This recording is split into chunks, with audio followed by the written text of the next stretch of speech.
Soil. It's nature's larder, providing food and nourishment for all. It also contains more carbon than the atmosphere, making it one of the most important weapons against climate change. But today, that soil is facing challenges on many fronts. It's only a few decades since a lot of the world really upped its food production, and we've really got really good at farming. However, that brings with it some challenges for the soil, because what that does is it means that we're removing more organic matter, we're taking the energy out of the soil, we're taking carbon out of the soil, it breaks down its structure. Now let's think about what's going to happen with climate change. We're going to get more erosive rainfall, and that's going to wash away a lot of the fine particles of soil where a lot of the nutrients are. We can't go on adding fertiliser and extracting carbon from the soils ad infinitum. We have to have a more long-term strategy. So how are we going to change this? Who's the key? Well, it's obvious really that the farmers are custodians. They have a real opportunity to help make a difference. So what we're doing here, the direct drill is drilling the crop directly into a cover crop. It's opening a small slot, popping the seed in the ground, leaving the living roots intact to build a more natural soil structure and increase soil biology. Matt Nichols has been practicing regenerative agriculture on the land he farms for the last 7 years. The approach means farmers avoid or reduce the movement of soil through traditional tilling or ploughing. The roots and stems of the previous crop are left in place to decay, which helps to add organic matter to the soil. Matt's using a no-till method on this land in North Yorkshire. I was prompted to adopt regenerative techniques when I started farming. From a financial point of view, it took me less money to get kitted up to do the job that I needed, but also that I could see that if I could make it work, I could reduce inputs across the farm as well, whether that's fungicide or nutrient inputs, and try and maintain a margin on what we're selling and farm better.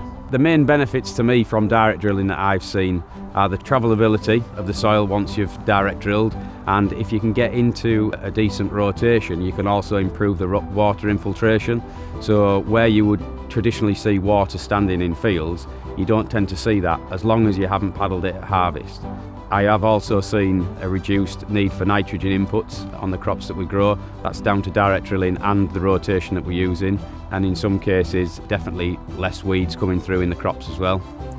Matt's work has paid off, but with soil conditions on individual farms often very different, how do you know what will work for you? This point here is for direct drilling. It's just got 12 millimetres in the soil. The seed drops down this tube into the back and hardly moves any soil at all. Mike Metcalf's family have been helping farmers to farm smarter for decades. So at one end of the scale we've got ploughing and probably power harrowing to get the cereal crop in, which inverts all the soil, turns everything upside down and then moves it again.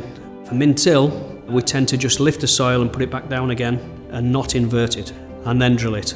And then we've got direct drilling or zero till, where we try to move the least amount of soil possible. At JJ Metcalf, we manufacture a range of parts that are sympathetic to the soil, so we discuss it with the farmers and then decide on their specific route to go forward, which quite often is moving less soil. We get a lot of positive feedback. The farmers are getting really good crops and really good crop cover, which keeps the weeds down without moving much soil at all. But if no-till is a no-brainer, why aren't more farmers doing it? It's a scary thought, changing what family farms have done or what farms have done from one generation to the next. And there is risks involved. If you aren't sure and you change everything you do, you've still got to financially run that business. So people are always a little bit sceptical, and I think they like to watch what other people are doing first. So I would advise everybody to try it on a small part of the farm first before committing. There will always be times when you might have to rectify certain areas of the soil, but I think if you can get your crop rotation correct and you can make sure that the drainage, if it's there, is adequate, and monitor and look after your soil structure, then you will be able to farm with no-till techniques. It's about having a long-term perspective and thinking about that soil's long-term fertility rather than the quick win. Zero till and minimum till have got to be of considerable benefit to the future of managing soil. There's a great opportunity for farmers to engage with less tillage practices and really make a difference to improving the soil's ability to store carbon, to retain nutrients, to process nutrients, and to reduce soil erosion. I'm very positive about regenerative farming. I think it is going the right way, and I think it is improving the soil, and I think it's getting more nutrients into food. I think it's really important to keep going with regenerative agriculture.